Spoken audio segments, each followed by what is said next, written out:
लेकिन इसके पीछे का जो मैसेज है वो हर बार लाइफ के हर मोमेंट पे काम जरूर आता है। इस कहानी का जो हिडन मैसेज है वो हर 2-3 दिन में मुझे ही काम आ जाता है। फिर मुझे लगता है कि ये स्टोरी मुझे आपके साथ शेयर जरूर करनी चाहिए, तो मैं आपके साथ ये स्टोरी शेयर करता हूँ दोस्तों वैसे सबने ये स्टोरी एक बार जरूर सुनी होगी। ये कहानी है एक ऐसे इंसान की जो किसी भी प्रकार का लॉक खोल सकता था, चाहे वो तिजोरी का लॉक हो, चाहे वो जेल का लॉक हो, चाहे वो घर का लॉक हो, मतलब जितने भी हाई सिक्योरिटी लॉक थे वो खोल सकता था। तो एक दिन एक इवेंट रखा गया और उसको चैलेंज दिया गया कि वो व्यक्ति एक चैम्बर का लॉक खोलेगा और उससे बाहर आ जाएगा। मतलब उसको चैम्बर के अंदर बंद किया जाएगा और उस चैम्बर को लॉक करके स्विमिंग पूल के अंदर डाल दिया जाएगा। अगर वो लॉक खोलने में कामयाब रहा तो वो जीत जाएगा, अदरवाइज इमरजेंसी बेल बजा के वो अपनी हार को एक्सेप्ट कर सकता है। दोस्तों उस व्यक्ति ने चैलेंज एक्सेप्ट कर लिया। उसे बहुत विश्वास था कि वो लॉक को खोल देगा और बाहर आ जाएगा। वहां बहुत सारे लोग आए थे साथ में शूट करने के लिए, अपने साथ कैमरा भी लेके आए थे।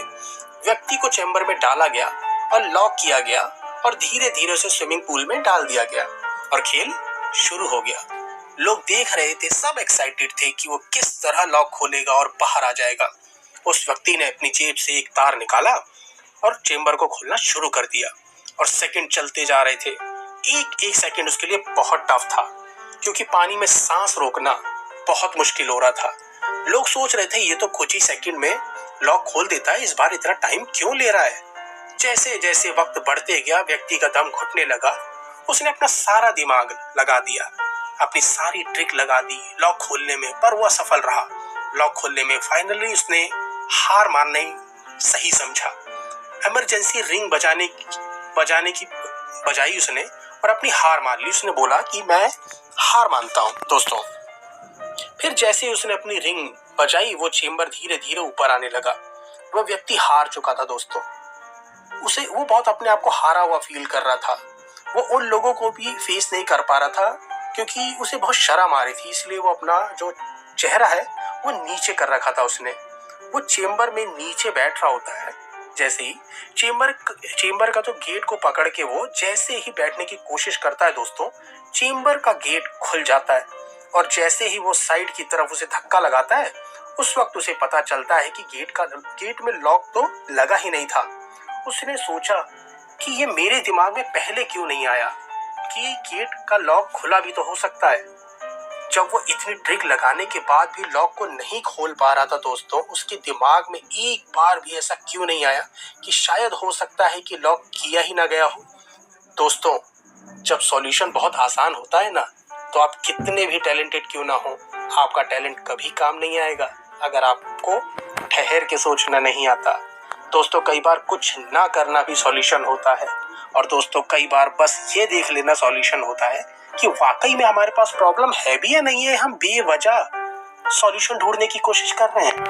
दोस्तों हम आसपास के लोगों से बार बार ही सुनते हैं, बुक्स में ही पढ़ते हैं कि बिजी रहो, हमेशा बिजी लोगों की वैल्यू होती है। एक ये ट्रेंड सा चल गया मेरे दोस्तों कि बिजी लोग ही बड़े लोग होते हैं, बिजी रहना अच्छा है, ये एक तरह से स्वैग सा बन गया। लेकिन दोस्तों some time it's okay to do nothing.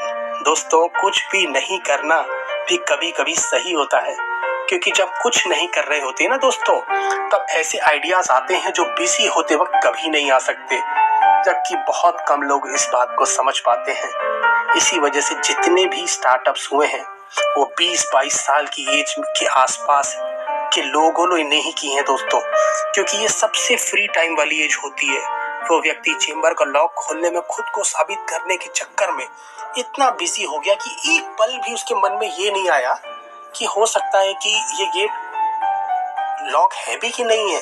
दोस्तों इसी तरह से तो हम अपनी जिंदगी जी रहे हैं और हमें भी सॉल्यूशन नहीं मिल रहे हैं, क्योंकि हम ठहर के कभी नहीं सोचते। हम कुछ नहीं करने वाले जोन में कभी आने का सोचते भी नहीं है। हम ठहर के हमने कभी सोचा ही नहीं है। हमेशा अपने आप को बिजी रखना चाहते हैं, लेकिन सच तो ये है कि जो लोग कुछ भी नहीं करते हैं वो कमाल करते हैं। दोस्तों मेरी लाइन पे गौर कीजिएगा कि जो लोग कुछ भी नहीं करते हैं वो लोग कमाल करते हैं। ये जो लाइन है ना दोस्तों, ये जो लाइन मैंने आपको कही है कि जो लोग कुछ भी नहीं करते वो लोग कमाल करते हैं, इसके अंदर एक बहुत डीप मैसेज है दोस्तों, अगर आप समझ पाए हो तो। दोस्तों थैंक यू अगर आपने मेरी स्टोरी को एंड